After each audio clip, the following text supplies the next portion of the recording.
So we are very pleased to have Heeyoung here, and she's a longtime friend of Lurie Garden. She actually designed one of our holiday cards for us, and she has taught for many years, she's taught an introduction to botanical drawing. And as I mentioned, that program is free, which is very unusual, so it's wonderful that she does that for us. She's here to share with us some inspirations and some of the original works that highlight both the beauty and the science of the natural world. So we're very excited to have her here. And please join us for the reception after the talk. All right, Heeyoung.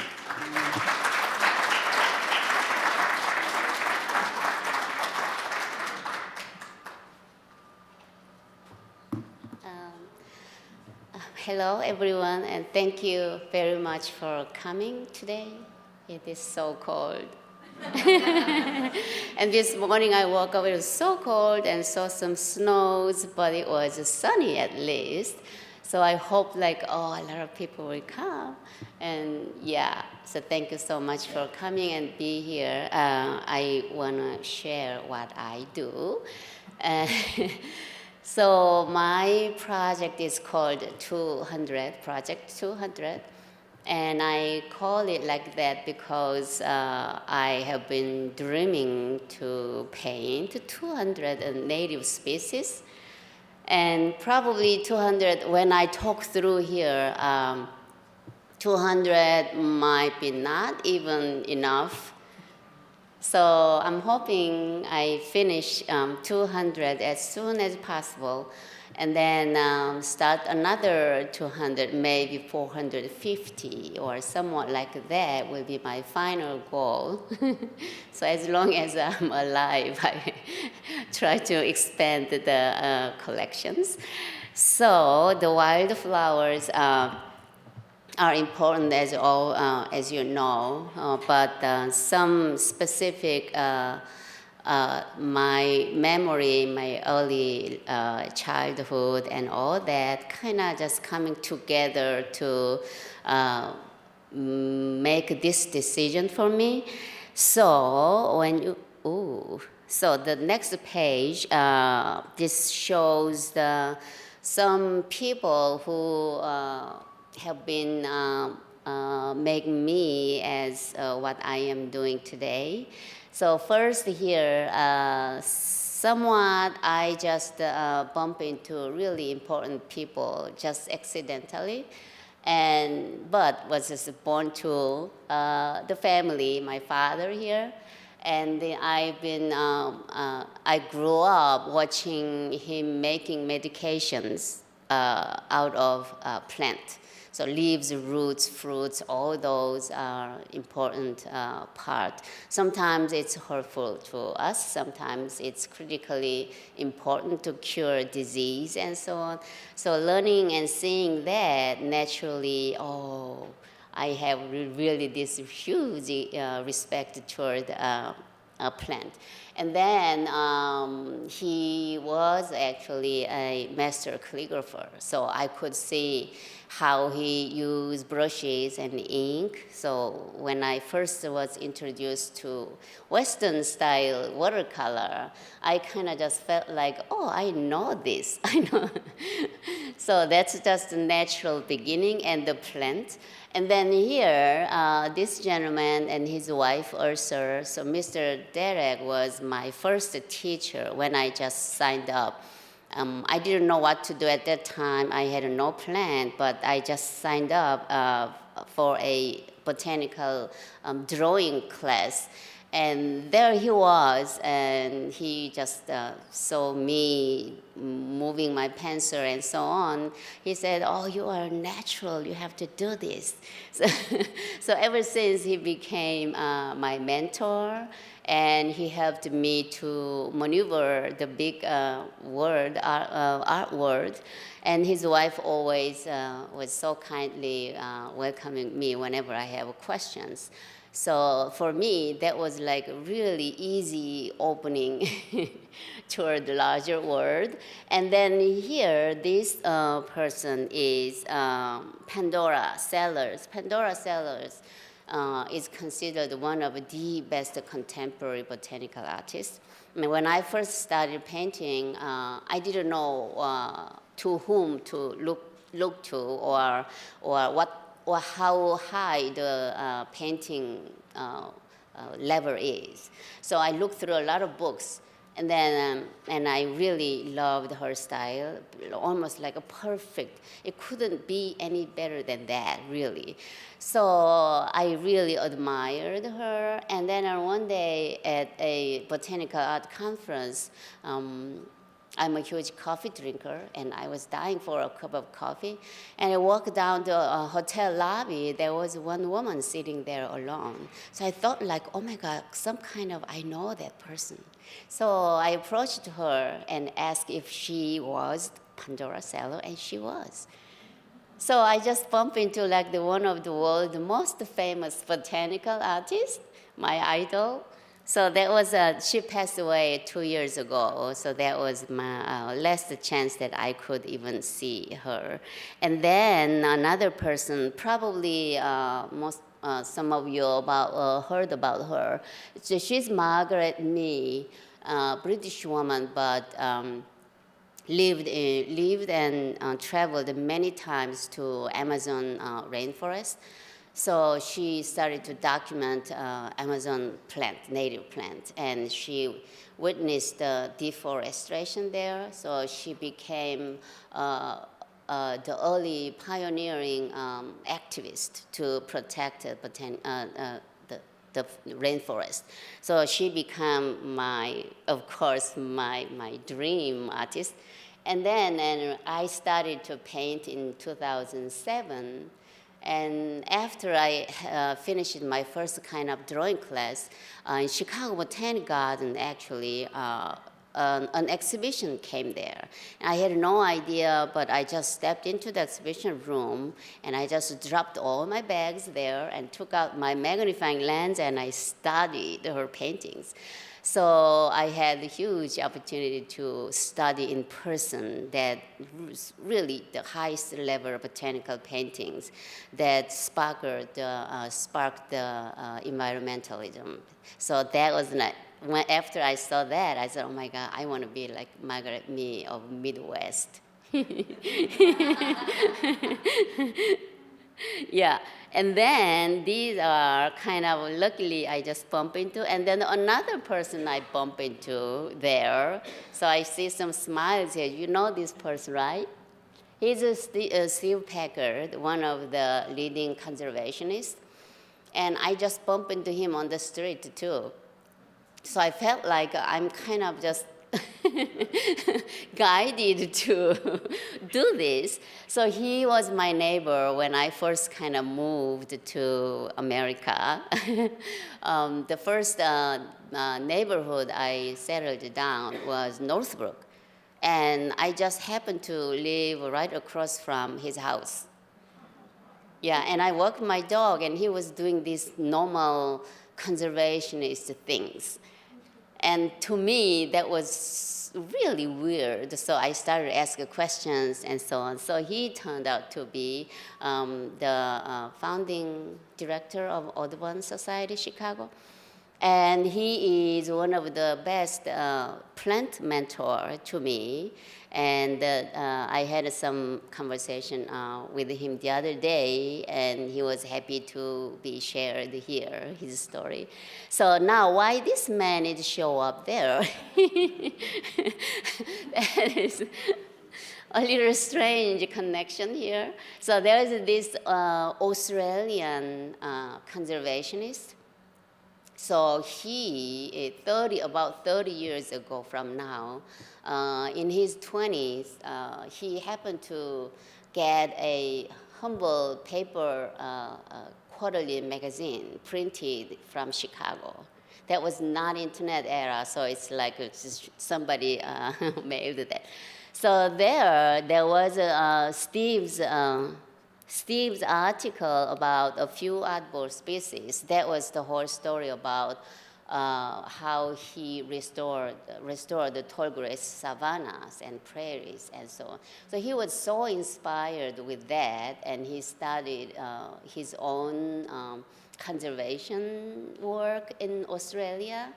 And then in 2012, he wrote an article like this in his blogger. His blogger, actually, you can read his blog, Ian Lunt Ecology. That's the blogger type, address. And then he said, Steve Packard was my Steve Jobs. So that was like that much huge impact he got. So I emailed him and got permission to quote his story here, and he was very happy to know someone else also got inspired by him. And why this man showed up there was Ian thought he had no idea how Steve looked like. So he just thought, this man is really cool. So maybe he might look like this. So he put us that picture there. So that was a really funny thing to think about. See, now without internet and so on, so who knows how this person, what this person looked like. And then he actually still looked like that. He does a lot of a lot of brush cuttings, and you can actually meet him every New Year's Day. In Northbrook, there is a Somme Prairie and Somewood, and after they cut a lot of invasive species, they gather that and they burn. They have a bonfire on. That was actually a solstice bonfire, but they changed that to New Year's Day. So now they have it New Year's Day. Everybody can be invited there. So now my painting careers. Just started with these three plants. You all know these three plants, I think.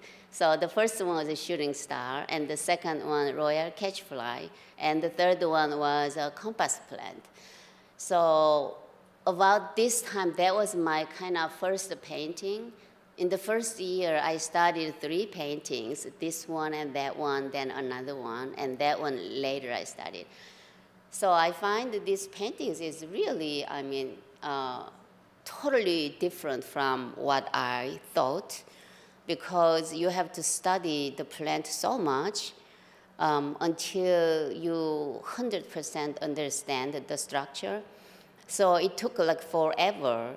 So I thought, if this takes like this much long, I'd better do something serious.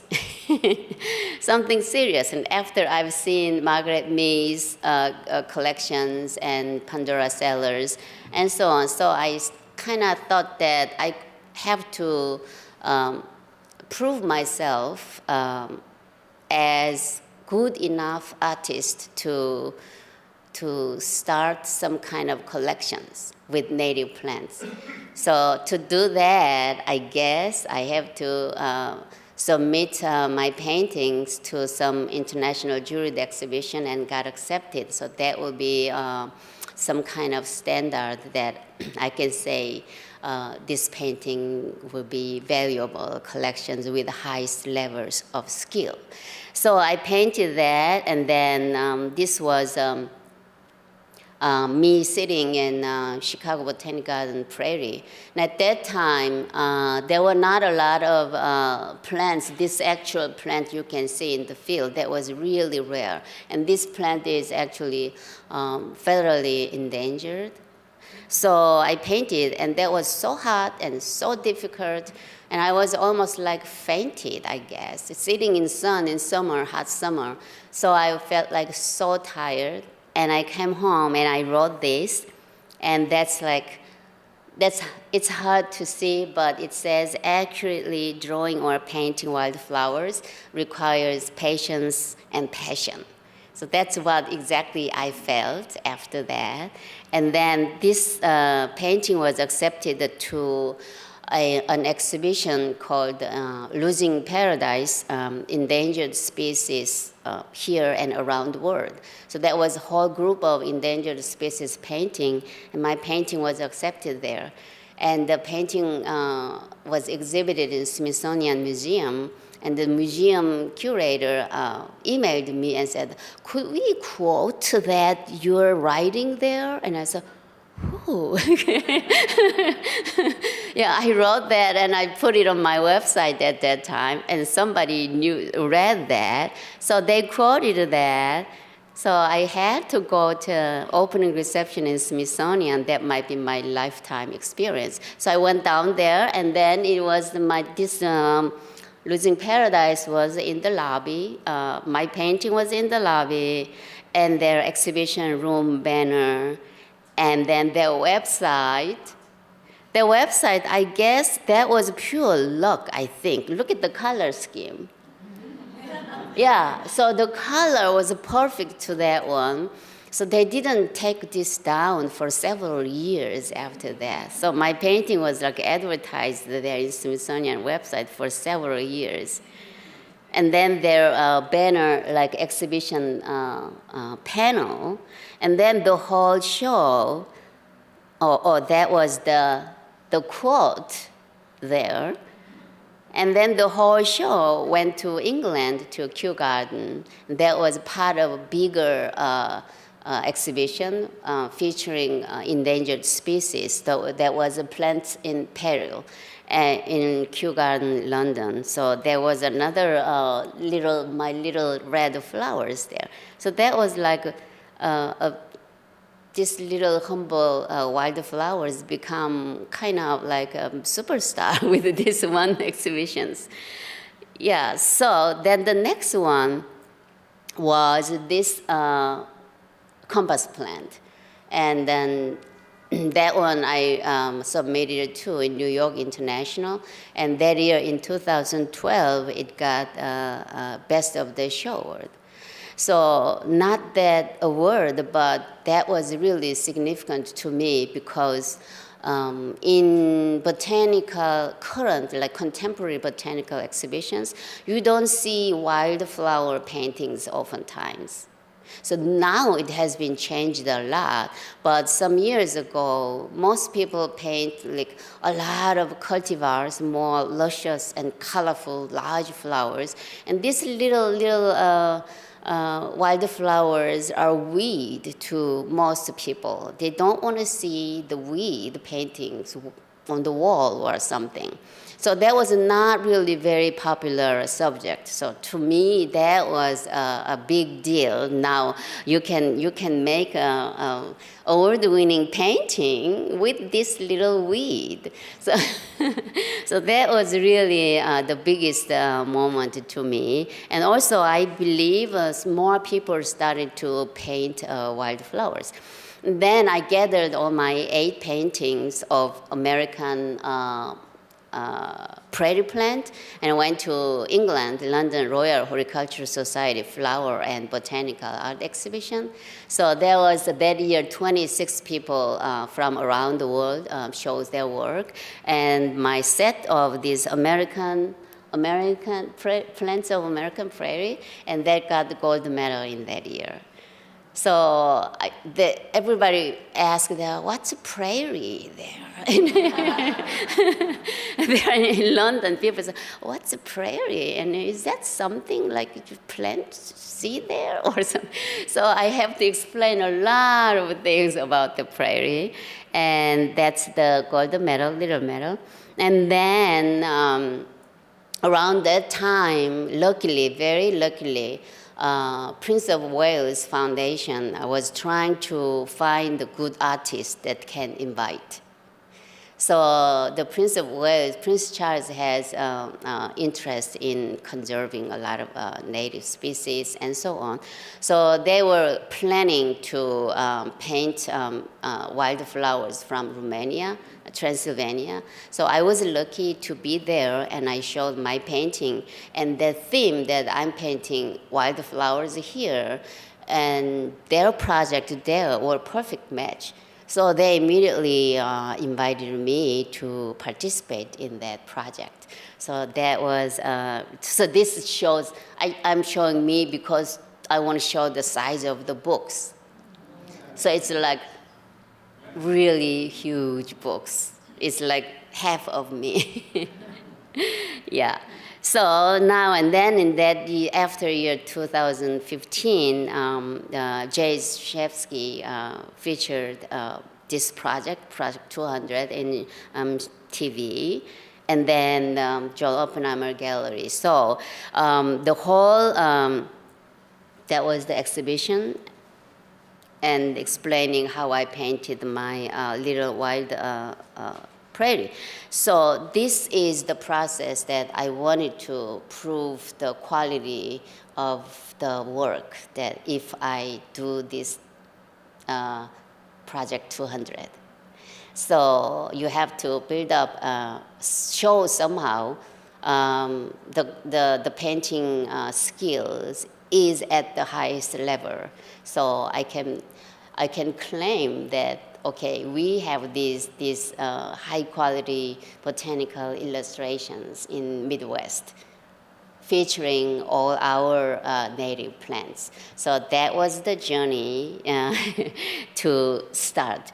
And then I can just share a little bit about the botanical history to see why these contemporary collections can be valuable. So to put that in the context of history and see why I need to do that, why I decided to do that. So botanical art is kind of like everywhere, right? So when we see a lot of paintings or any kind of artwork that has a little bit of part of flowers, people call it botanicals. And I think that's a broader definition of botanical, from decorations to a lot of things. But when I say here botanicals, it is very narrow traditional definitions. It needs to be perfectly scientific, and it needs to be artistic too. Just scientific, then it's just like a reference in botany books or something. It is not considered as the high-level artwork. And to that here, so that shows scientific description plus artistic presentation. And then to that, I like to add some other things too. So botanical artists can promote nature conservation and biodiversity, because we are painting exactly what we need to keep the biodiversity and all what we need start from the plant. And then the next one is people don't really know about it. That's like ordinary people have actually no idea. Even when you ask, do you plant native plants? And they says, yeah, I have a lot of perennials. Yeah, so a lot of people believe that whatever perennial plants they have, that's native plants. So it's like there is a huge gap between public, ordinary people, and you, people like you who are interested in conservation. So I'm showing here my art part and science part and the conservation part, okay? And then we go through a little bit of the history. So I really believe that the whole botanical art starts with just human life, because we live with them and we need them. So that's like a circa 3000 BC wall painting, and we see the lily here, and scholar just says it's a Lilium candidum, Madonna lily. So I consider this type of artwork is the beginning of the botanical illustration. And there's another one. See these paintings? And that's the village in southern Italy. In village, there's still these paintings. You can see them. And then this one is the philosopher Aristotle's manuscript. He's teaching the king Alexander to study a plant. So the king took botanists to the battlefield, and they collected the plant and brought them back. So early at that time already, it is BC 300 some.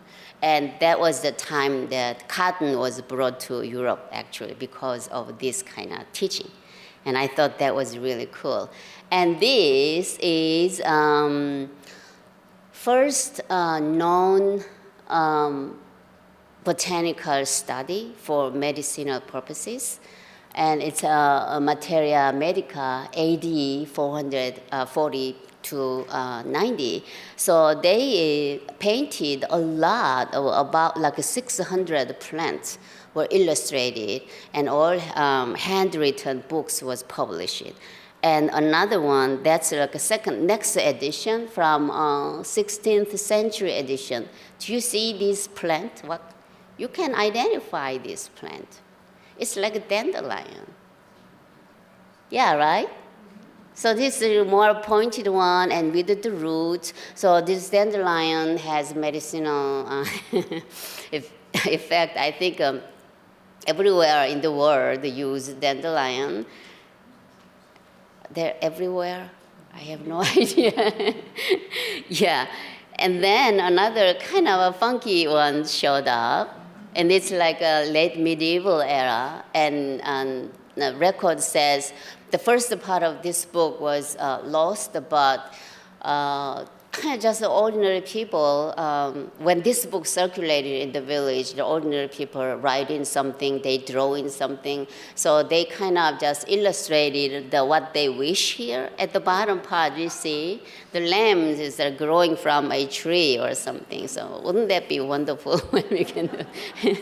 So they kind of draw like this kind of monstrous root.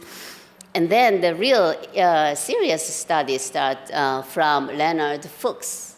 So this man in 1542 published a book with 500 plants illustrated. And that part is the chicory. We see that all over along the roadside.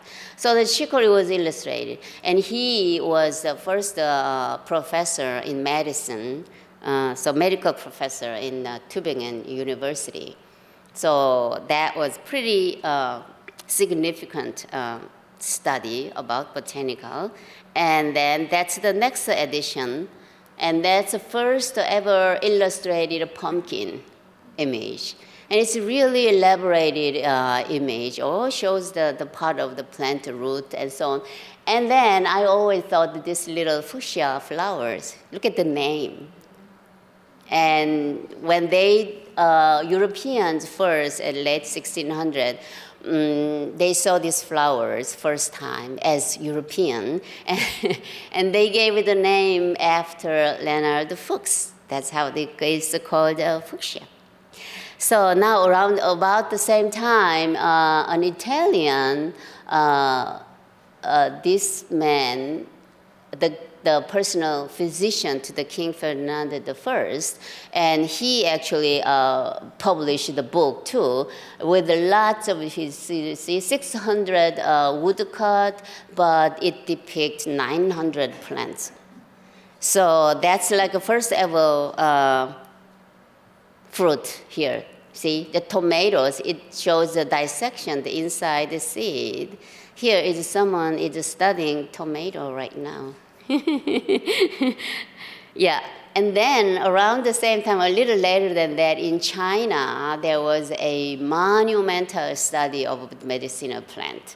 So this man, Li Shiqin, and the book name is Banchao Gangmu. In Korean, we call it Boncho Gangmu.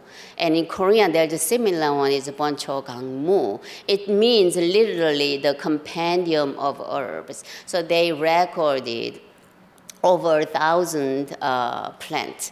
So there's a little, here, I think a lot of drawings here. See, about 1,094 plants, plus animals and minerals that can be used as medicines. And this man, that's that man, and that's the book cover.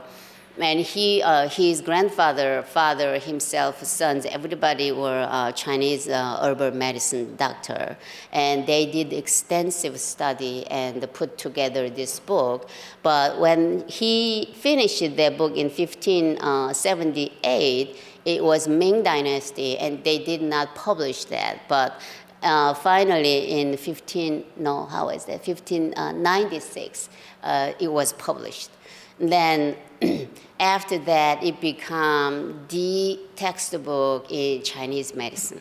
And still in Korea, when my niece is studying urban medicine, they use this book still.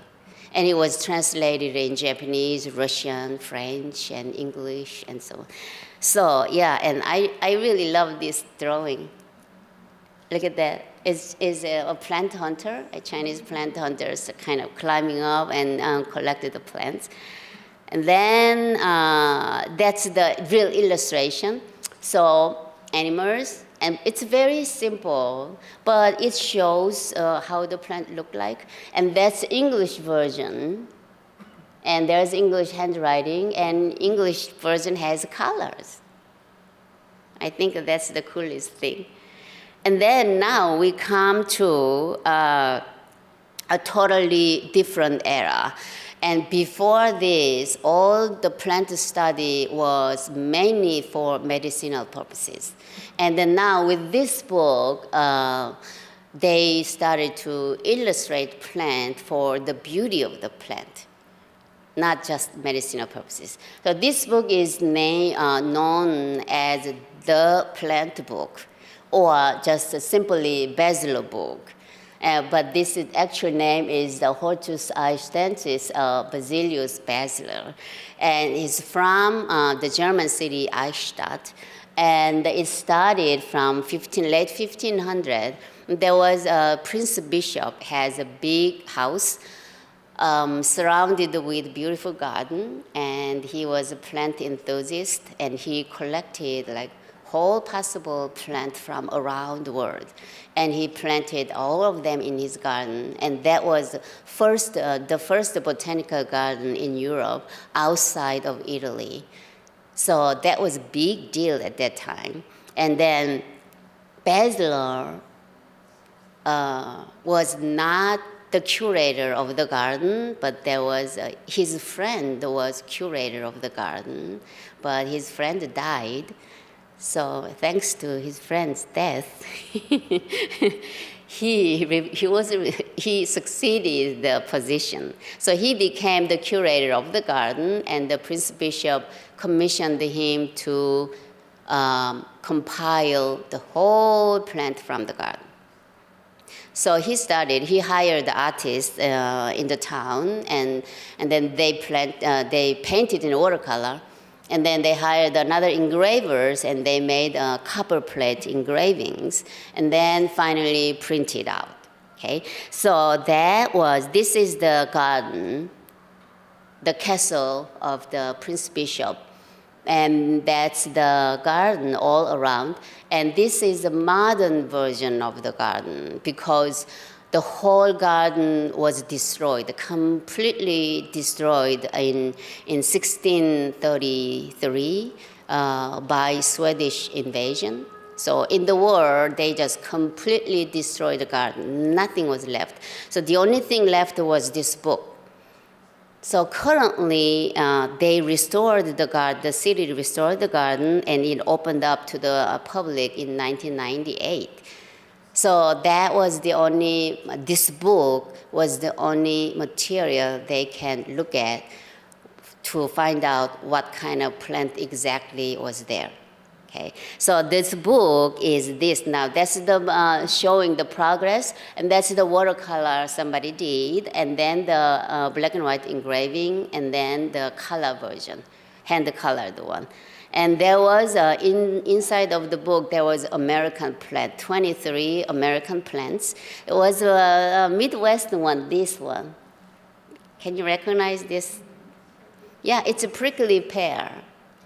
Prickly pear is the only native cactus in this area, right? So they had this one. So I thought that was really interesting. And that's one very iconic engraving from Lily. And this is their major style, iconic style of the whole book. They put together the flowers that bloom in the same season. So it's all seasonal description of the flowers. That's kind of buttercup. Oops. So now this is the actual book. Look like it's a big 22 by 18-inch book, and when this book was actually here is the fact. So only 300 editions was published in the beginning, and all disappeared, and only 28 is believed to exist now, and among them only 14 is fully colored. So one book in 2016 appeared at auction. It was auctioned. And that became, in that year, the second most expensive book in the whole world. Curious how much that was? $2.5 million. Yeah. So the high quality, good botanical collection is extremely valuable. And that's the color version. And then another monumental illustration collection is this Banks Floridium. I think we all are familiar with the name Banks, right? So Sir George Banks, this book actually has, in my opinion, every element to be historical. So this book has 743 engravings, and the plants are from the first voyage of Endeavour, and that's really historical fact there. And then Sir George Banks and Dr. Solander were in the voyage, and you know all the famous Captain Cook. So in Captain Cook's voyage with all these most famous botanists, and there was one botanical artist in the voyage. So he painted that. And this became monumental collection, but Sir George Banks was a wealthy man, so he sponsored everything, from the drawing, from engraving making, but he did not publish that. So after he finished it, about like 1784, he published all the engraving, but he gave the whole cover plate to British Museum. So it was there until 1900. So in 1910, in 1905, it was first published in black and white. And then after that, in 1980, it took 10 years to produce the book because it was so many books. So they made 34 volumes. So it took 10 years, and this became 20th century's largest art print project. And they said they only published 100 editions. It all sold out. So soon they become one of the most valuable book, I guess. So here is this, George Banks, and this is the artist who drew all of them, so many of them. But he only drew, not didn't add colors. He drew many of the plants from each travel, and then Sir George Banks hired watercolorists and painted them. That's how they painted that many. And this bird, actually, he died during the travel near Java, so his name was commemorated in this book. This bird. Have you ever seen this bird? Parkinson's preterel. Yeah. I thought it was strange why they did not put his name in a plant name. Right? Yeah, I thought that was. So this is the style of his painting, not really compared with contemporary painting or later paintings. It's not that detailed, but it shows a clear scientific fact of the plant. And then now, after that, we come to one of the most famous, best known, popular botanical arts. When you look at now, there's a lot of vintage rose images. Probably that's all he's painting. So in Victorian era, this man, Rodute, painted somehow for all the royalties, the Marie Antoinette and Josephine Napoleon. So he painted for Josephine's rose garden. She has 250 rose species collected from around the world. And this man painted about 185 rose species.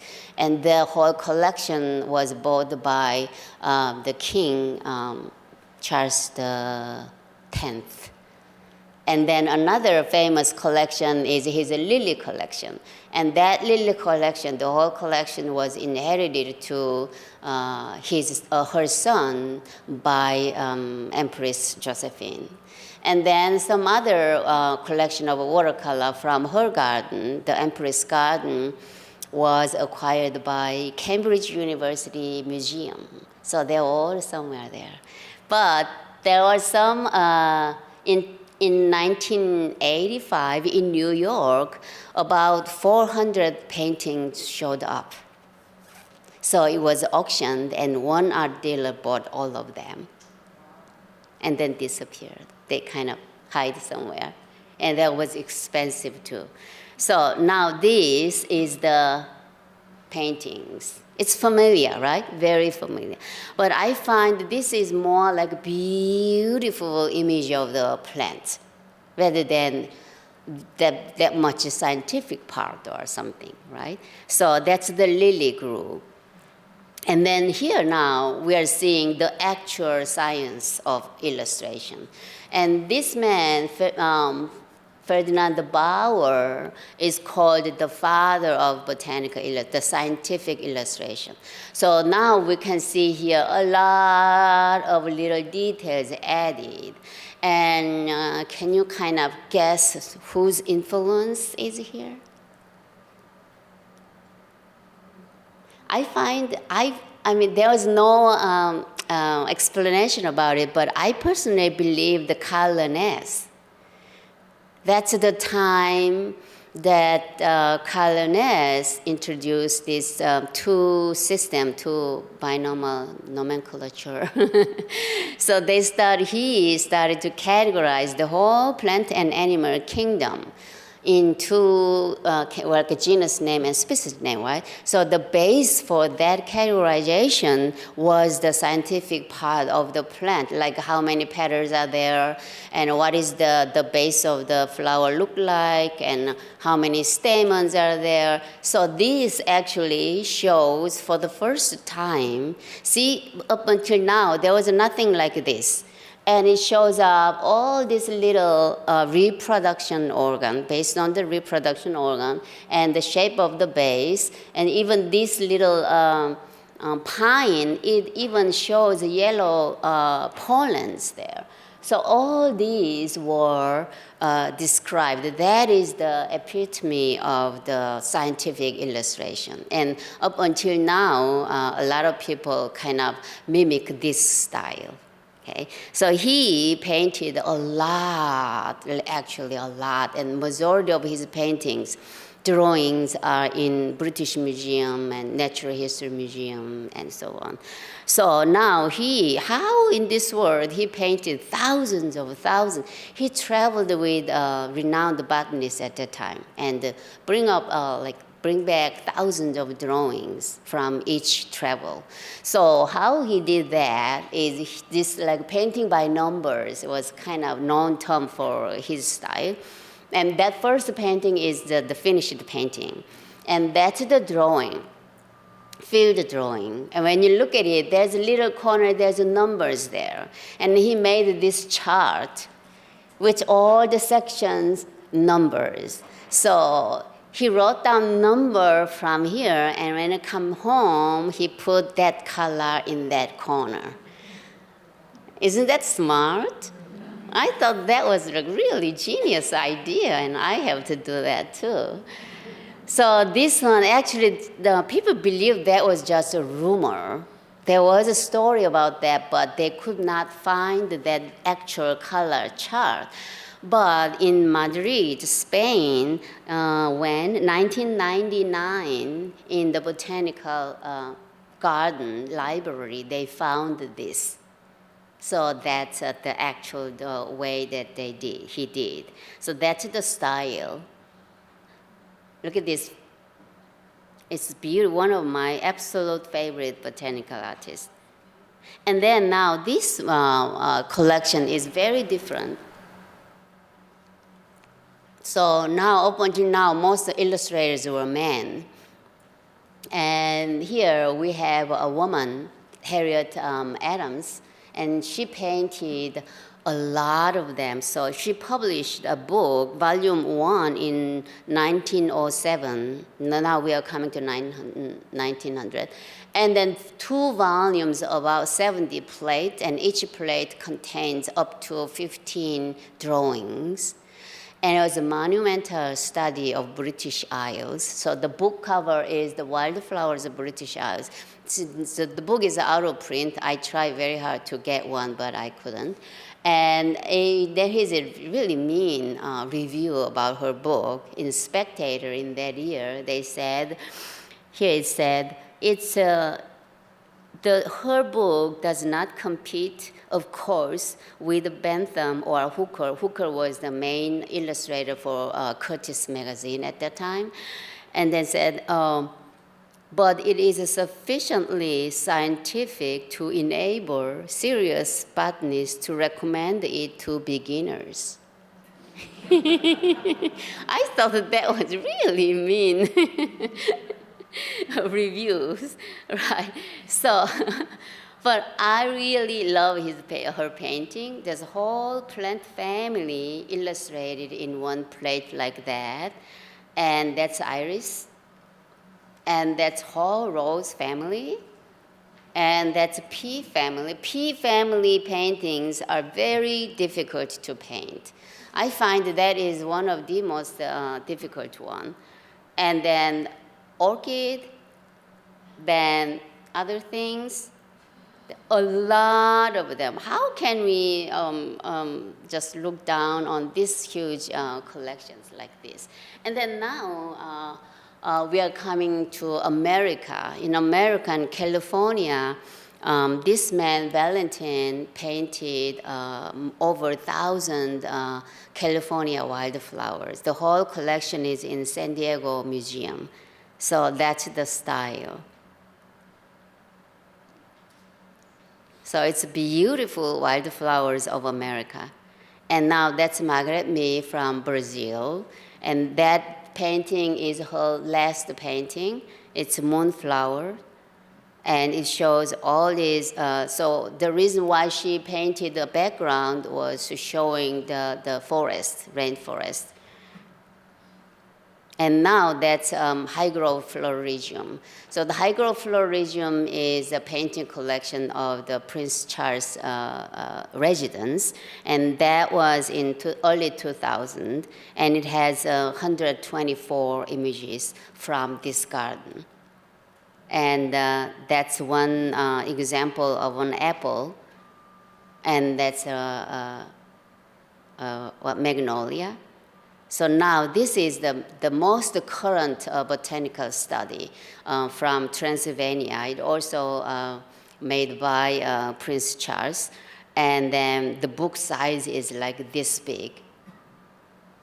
And it has 2 volumes, and 3 of my paintings are there. So that's number 1, and that's 2, and that's the 3rd one.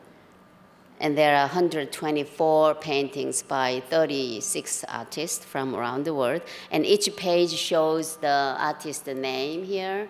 And then that side is the description about the plant, and that's the painting. And again, I just wanted to show the size of the book. So that was the first exhibition, and this is the site in Romania that we went to paint. That's the guest house of the prince. And we had this big list. Actually, there's a lot more. So the botanist already made the list for paintings. And we went out and searched for the plant for about 2 days. And then we have to prepare 3 paintings from the site there, then we didn't have time for that. So we just do a little quick sketch and the color note, and then come home, had to finish it. So now this is the site screenshot from my Project 200 record. So you can see something like this, and when you click it, you can see it. So I'm reaching almost 100 paintings now. And a lot of them are in progress at the same time, so I could not finish the work yet, but it's coming soon. Then how I approach is mostly people ask to me, and I made also a list like this. And then with all that, I kind of sit outside for so long, then watch all the different colors of the flowers. Then I also go out in rainy days because when it starts rain, the colors become vivid. So you can really see the most intense color of the flowers. So it looked like a kind of goofy woman. And I use mostly net, insect net, because in summertime, there's too many bugs. And then here, that's all these inspirations, like everywhere, like a city garden, like Luri Garden, and some edge of parking lot. And you see a lot of beautiful native plants. And then what I really focus on is tracking the seasons. So I can see the very early version of the plant and everything. Then, you know, the deer problem, right? So when I see some plant that I really have to paint, then I drag the dead tree trunks or something and cover that up. Oops. Cover that up so I can protect it. Then the deer cannot eat them. Okay. So now, when I plant one plant, for example, Michigan lily, I tracked out every single stages like this, and then try to put them, all of their stages together in one painting. And then not only flowers, also the little corners, the leaf arrangement, those are really important part. And then I started to put together all of this in one painting, one big painting, every single things. And then this is the color study. Then once I know, I know now the color, I stopped and then move on to another plant while they are still bloom. And then winter time, I put all together and finishing up, okay? And then some people sometimes ask me which one is the most difficult one. I definitely can say milkweed. Milkweed flowers are so secretive. You cannot see what is in there. So I did all these microscopic study and looking at every corner of that, how this hooked liquid horn look like and what's the inside of that. So study all that. And then, of course, the little bugs, the caterpillars, and every part of it, these little fingernails. They have two types of legs. One real leg has a pointy fingernail. The other one is kind of a pseudo. So all study and the butterfly, and then started to draw every single stages like this, measuring exactly how large it is. And then the butterfly behavior. And then I painted this, but not finished yet. And that's another one. This will be in draw later, this painting. Put all together. And then use some other mediums like ink, and some put together different seasons. And then pencil drawing. This is a seed pod. Seed pod is really curious looking plant. And so the plant I can show one more is this Hepatica, because Hepaticas are extremely elusive. So in early spring, when it's still really, really cold, they start to bloom. But in just a couple of hours, the colors kind of start to fade too. And this is, so I'm trying to paint this now. Then I have to go to study all possible colors. So these are the colors that I studied in one wood, in one spot. So this color is not really that much clear, but you can see the different varieties, right? From blue to pink and all sorts of color in between to white. And in sunny areas, I saw one pink one, dark pink one in the morning. Then after my class afternoon, I visited there one more time, it started to fade the color. So that was really fun to watch. And this shows, this little corner shows 4 different colors here. So after studying that, I started to draw from the beginning stage to the real one. So you can see this kind of drawing stage back there on the table. I displayed my big sketchbook. And then this is technique I use when there are, have you seen the bottom of the Hepatica? It's like a fuzzy, it's so hairy. So that hairy part is difficult to paint. So I mask that with masking fluid, and then add a dark color around it. You can see the shines that will remain as hair later. Then I just paint a little kind of dead tree trunks, and then put together the whole painting like this. Then after this time, I kind of stopped and I finish this in winter again. So when I try to finish this, I will miss all other one. And then my doggy got bored and he chewed up my my brushes. My brushes look like this now. Look at that. But I use that, it works. Yeah. And then one really strange thing that I can kind of use is, so that flower, this is a Hepatica practice. The Hepatica was very strange, different colors in one petal. So I try to mix that with blue and pink. And it's hard, very hard to mix all these sort of different colors. So I mixed that, and I left it in dry, then some heavy pigment flows towards a certain side, and the lighter one stays there. So it actually naturally separates the colors like this. And then you can see from dark blue to purple pinky and lighter color and very light, everything in between. So I pick up a little bit of color from there and add it there, so I could easily finish without a lot of trouble. Yeah, and then one other, almost there. So big oak tree was painted, and this is summertime, and that's wintertime. And I knew wintertime I could not sit out there draw, it's too cold. So in this stage, I kind of imagining that branches, and I drew every possible branch. Then put together all these acorn stages and flowers. And then tree trunks are also important ID keys. Some trees has very specific patterns.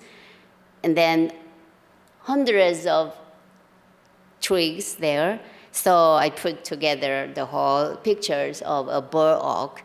So oak tree also is some subject that I want to paint at some point, because oak trees are so important for ecosystem, right? They support so many species. So this is the brush I use, and my color palette looks like this all the time. It looks really dirty.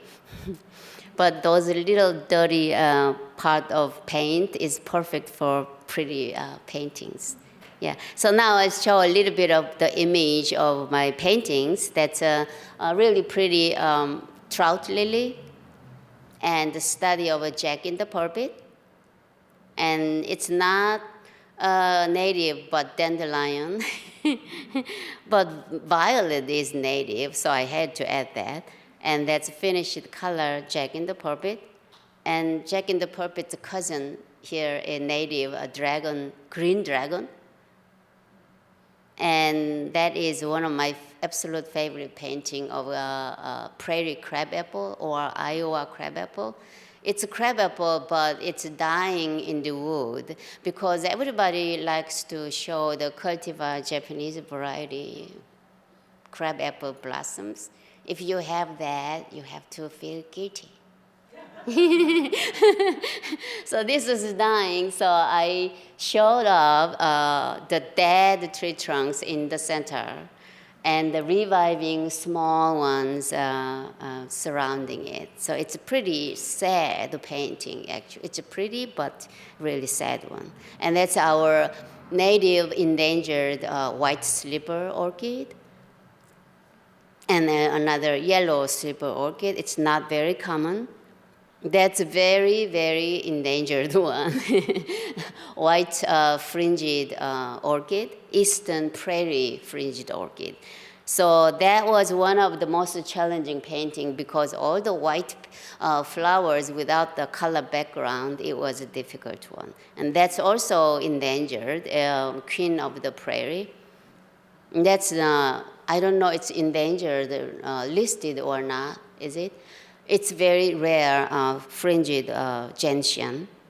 And now this is kind of, I was inspired by the woman that I showed, Harriet, and putting all this plant together. This is late summer plant, and that's known one. And that one is a non-native, but it's a very important plant. Madagascar Darwin's orchid. So it shows symbiotic relationship with the pollinators. So this is also an inspiration for me to start another project with the orchid species. Yeah, so I think this is pretty much enough to introduce my project, and I hope I can, as I told you earlier, finish up that 200 as soon as possible. And about 100 is coming up. And I think now I kind of figuring out how to work it faster. Yeah, putting together a lot of things together and also just, and the best thing for me is earlier, I actually see the change dramatically. When I first started, it was 2007, and it was very hard to get the specimen, only in forest preserves. So it was really difficult, but now they are everywhere.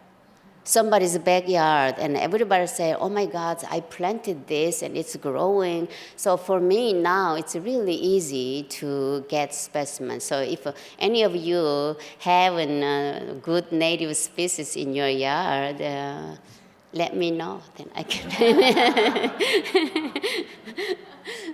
Okay, so this is my presentation about that. So if you have any question about it, I can answer.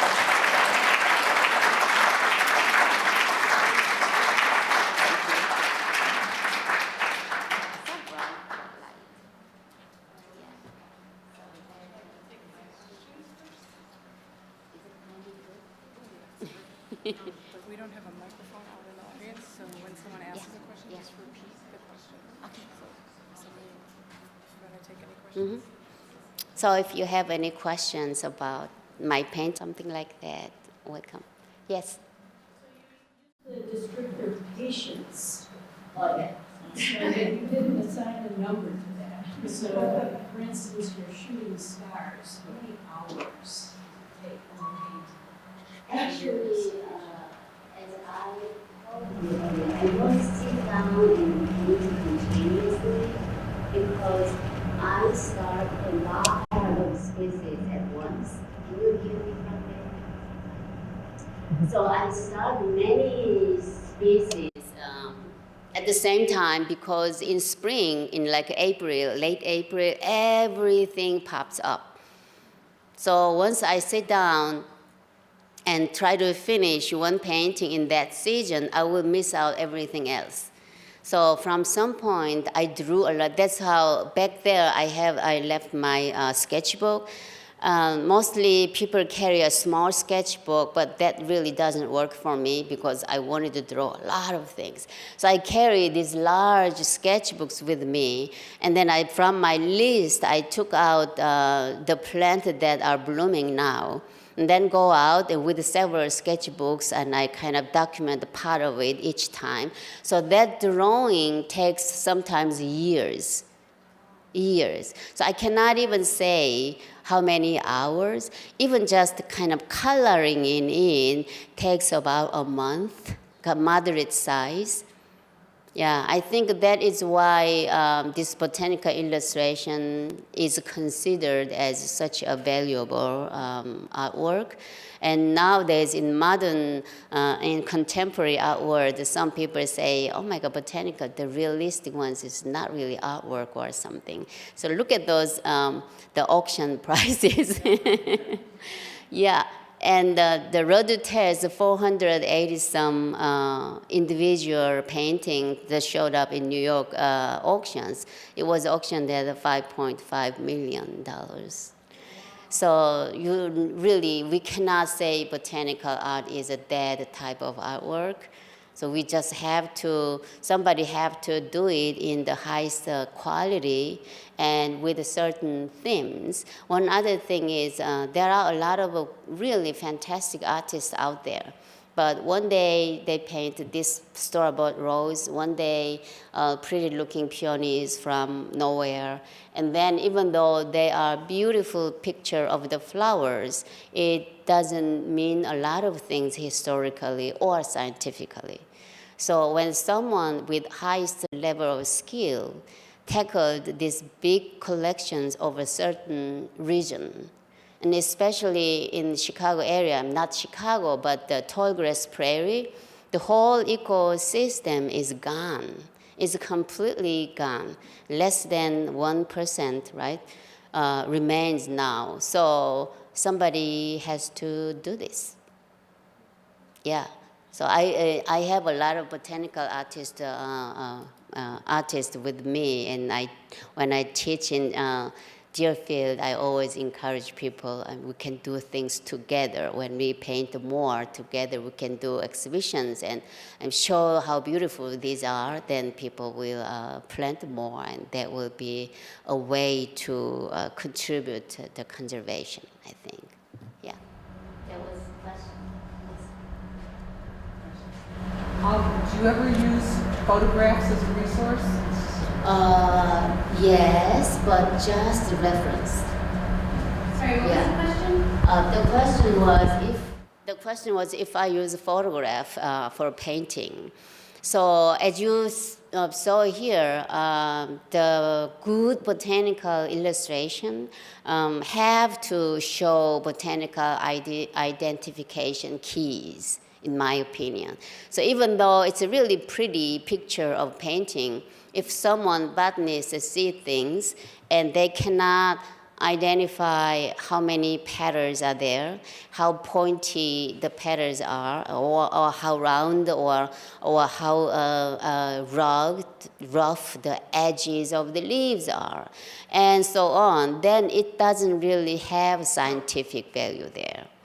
So I sit down with the plant and I look around the in and out, and front and back and inside the dissection, every single part studied and examined and then put together. But plants die soon. The flowers wilt soon. And also one year I was sitting and drawing one pale vetchling. It is a really rare one. There's one spot that I could find. And I finished the drawing, and then the flower was in bud stage. So I was waiting for that blooming. And then next week I went there, somebody ate that. So rabbit or deers ate that. So then you have to wait one more year to see that. This is why I cannot calculate how many hours I have to put in to finish one painting. Yeah, so after that, I realized, oh my God, I have to take a picture of every stage, just in case.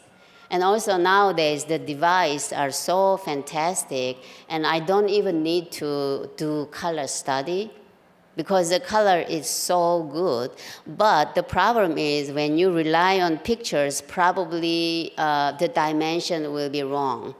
Because from my own experience, I noticed that the width of the lenses on camera and phones is so narrow. Our eyes are so wide like this, and we see wider perspective. So when we take like 100 pictures, when I try to find which one I draw, you will never find. You will never find the exact one. So if you really want to do that, you have to take 3 pictures to make one view that we human eyes see. So if I really need to take a picture, I take a picture, one from me and one from a little this side, one other from a little that side. Then 3 pictures shows the whole image that my eyes see. So somewhat like that, I really record everything with photos, thousands maybe, much more than that, but I cannot really just work with pictures at all. Do you ever get a chance to paint just as a painter without worrying about the scientific value of your work? More personal painting? I sometimes do. Because I teach. Then when I teach, the problem is when I introduce myself as a wildflower painter, when I go teach somewhere, they assumed me using wildflowers. But I cannot do that because we cannot cut wildflowers everywhere. So in that case, I use just whatever beautiful ones, and then not thinking a lot about scientific fact. Then I just make a pretty one. And I did actually a few paintings of a peony. And one person who's sitting here, my friend Jean, gave me a beautiful peony from her garden. Yellow one, pink one. And I just combined them and I made 2 paintings with that. So that I consider that one not as very scientific, but it's a beautiful paintings of flowers, yeah. Yes. When you look at particular drawings of species, from the 1500s, those old books you were showing us, and the ones now, is there evidence that plants are evolving or changing to adapt to conditions? I mean, I know a lot of them are gone extinct, but the ones that are still around, have they changed? I think the plant shapes are pretty much the same now. But I see the difference in years here. And as you saw the dandelion image from the before 1,000 years, so 1,000 years old, the book shows almost the same shapes of dandelion shape. But when I sit out there, I see the difference. I see the size of the plant actually changes a lot because of the climates. So one year it's so dry, and the springtime I usually see this plant at this time, about that size. Then some other years it's like nothing like that. And in early April, late April, I saw that plant. Last year, this year's nothing blooms. Yeah, and some years when we have really cold spring with lots of rain, and then the plants grow, not blooming yet. And then the size, the height of the plants become really, really big, huge.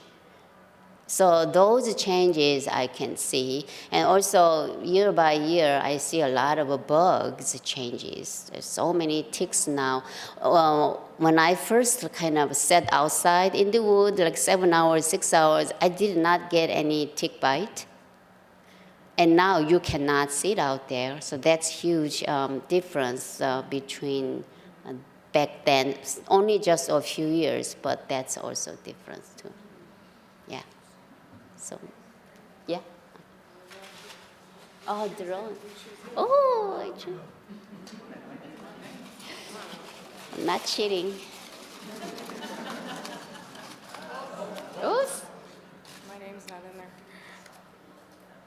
Julie Emery. How do you I read think it? so. Can you read it? Julie Emery? Julie Emery? Yeah. Thank you so Good. much. Only Heeyoung. one? Only one. Yes, only one. You We all can, of them? I think we can pick 3 and we can give this.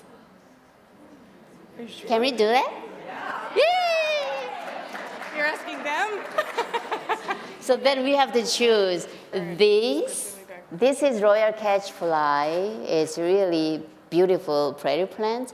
And the one outside at the entrance, the which one is that? Milkweed. Milkweed. And one other one I can donate. Maybe anyone really like this white fringed orchid? Ooh, then we can then we can choose 2 more. All right. This is exciting. Michelle Wheeler. Ooh, Michelle All Wheeler. right. Then one more. You have a showing ladies look for Orchid? Showy ladies looking? Showy lady. No, showy. I did draw that. Oops. I did draw that, but Caroline. Caroline. Yay! Something fighting. That was orchid. Okay, this was the orchid. Caroline was the Yeah. orchid. The first one was a monarch butterfly. And The Michelle second one was and this is this. Michelle's. Yes. Yeah. Yay! Good. Please join us for some refreshments as you talk to Heeyoung. Thank you all very much for coming. Have a wonderful Yeah. night. Thank you. Thank you.